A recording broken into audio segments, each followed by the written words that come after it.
As the autumn nights draw in, we traditionally turn our attention to the birds in our garden and think about providing some extra food to help them out during the colder winter months.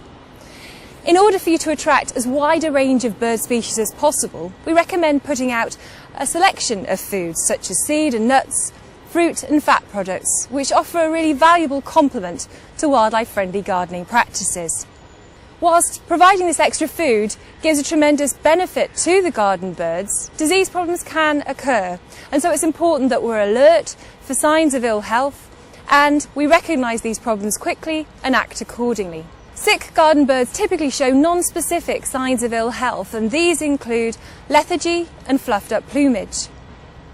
These poorly birds often hang around feeding stations and try and feed right up until the end stages of the condition. So in this way, they can be relatively easy to spot.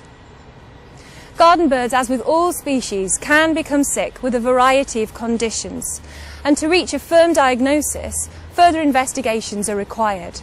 It's important to remember that garden birds can carry diseases that have the potential to affect people and companion animals. So sensible hygiene precautions are recommended as a routine at all times, such as washing your hands with soap and water after feeding the birds. In an effort to help safeguard the health of birds in your garden, there are a number of steps you can take following best practice guidelines for feeding, and these would include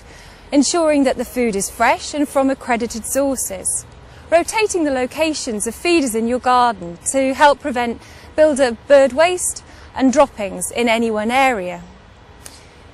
ensuring that feeders are cleaned on a regular basis, good hygiene levels at feeding stations as a routine, and finally, when you use bird baths, ensuring that the water is fresh each day.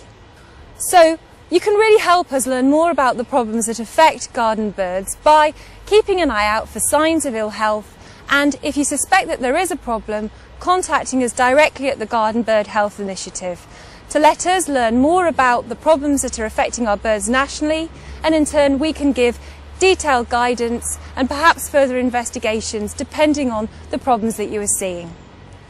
Additional information on how to feed birds following best practice guidelines and the common conditions that affect garden birds are available on our website.